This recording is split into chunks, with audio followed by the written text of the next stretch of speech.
Alright, what's up guys, and welcome back to my channel. And today is another video on the Grand Mafia. And a couple of days ago I had the misfortune of getting zeroed, and we're gonna zoom right into that. Of course, if you go offline or for whatever reason, do remember to stay safe. However, I was very lucky in this case as I got zeroed during the Governor's War, which means that I'll still get back 30% of my troops after the end of the war. And at the same time, I also got a lot of troops killed during the massacre day as well, so it didn't really bother me. And here's a brief look on how I've lost all my troops. Really quite a couple of mentioned attacks, and as you can see, they double raided me from two different people. Managed to do quite well, I think. First two attacks, not too bad. But of course later on it will be worse. Yep, as you can see, quite dangerous. Lost quite a bit of troops there. And I'm gonna break down why they took those formations or why they sent those kind of troops. And as you can see, I am a Bruiser Biker's equipment, so I always have these if I go offline or to defend myself, or even in combat. I play the Bruiser Biker, mainly the Bruiser Biker, because it's my strongest set, although I got other sets as well, will not reveal those. But yes, that is my main set, the Bruiser Biker. And as you can see, for the first run, the reason why I have a default, or usually I'll stay as the Hitman square, is because for Bruiser and Biker, your weak troops would be the Bikers, as you don't have the Hitman attack or the buffs to kill the Bikers, which is why for the first or for the formation I'll have the Hitman square, so my Hitman will be in front to tackle any Bikers that one would raid on my mansion, as it is my weakest counter. Yeah, as you can see over here, the first attack he sent was the Bruiser formation. Yeah, so what he did was basically this person knew that I was weak at Bikers and would definitely put a Hitman formation to kill all of his Bikers away.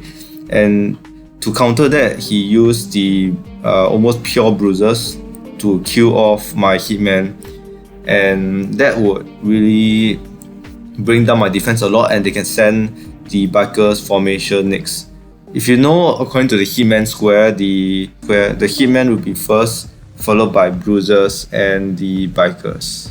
The first person hopes to eliminate my Hitman and some of my Bruisers, and as I got double raided, the second person probably either would send the Hitman or the Bikers, because my Hitman will be down and some of my Bruisers will be down as well. So let's see, and he sent a pure Hitman, although I would send a pure Bikers because I don't have my anti-recon on, but this is a double raid, so he would have no idea if my some of my Bruisers got killed or my Hitman got killed. And as you can see, the third one, he sent the Bikers to kill my units, and this is the proper way because my Hitman would be quite weak by then. And of course the last one will be Bikers as well. So as long as you take down my Hitman unit at the front, the following attack should be the Bikers to bring down my defenses. Yeah, so it's quite an unfortunate thing that I lost my units, but take this with a very good learning lesson for every one of us on how we should raid someone's mansion as well, according to my misfortune. And I think the most common equipment set would be the Hitman and the Bikers. So for the Hitman and Bikers, their weak point would be the Hitman because they don't have the Bruiser attack to kill the Hitman. So in defense, your opponent with a Hitman and Biker equipment will obviously put the Bruiser formation first in order to tackle the opponent's Hitman raid, because of course Hitman is their weakest counter. Yeah, so obviously they'll put a Bruiser's formation. So if you have a Hitman and Biker enemy, you should attack with the bikers. And of course, if you can see carefully, they always put several of the tier 3 units in front and some mortar cars to bring down the walls. But yeah, some of the tier 3, if they attack with pure bruisers, they'll put 4 or 5 hitmen and biker, because the formation in front, basically if you have a hitman square, hitmen will attack first and the hitmen will take most of the damage before the bruisers come and attack. And the way you lose troops in the Grand Mafia is based on contact. So the first contact point, you lose more troops, followed by bruisers and bikers for the hitman square formation. So always put troops in front to minimize the damage. If not, if you just put pure bruisers without anything else, then your bruisers will just simply hit the entire formation of your enemy and you will definitely lose more troops. So yes, that's some tips about that.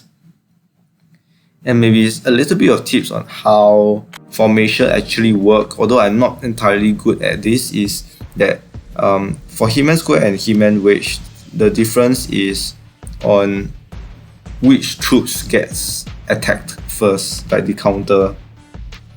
Yeah, and also for Hitman Square, as you can see, the first formation there's 4 Hitman, and for Hitman Wedge is 2. So if for Hitman Square, it provides a larger surface area to attack your enemy with, but at the same time you also have larger surface area for troops that can die. So only use the square formation if you have very strong attack, and use the wedge formation if you have maybe weaker attack or you are not very sure, to minimize the troop loss.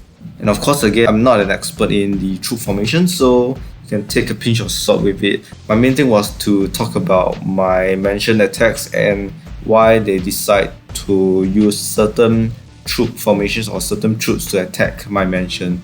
With this, I end my video, and of course, do remember to subscribe to my channel if you enjoy some of my content, and I'll see you guys again really soon.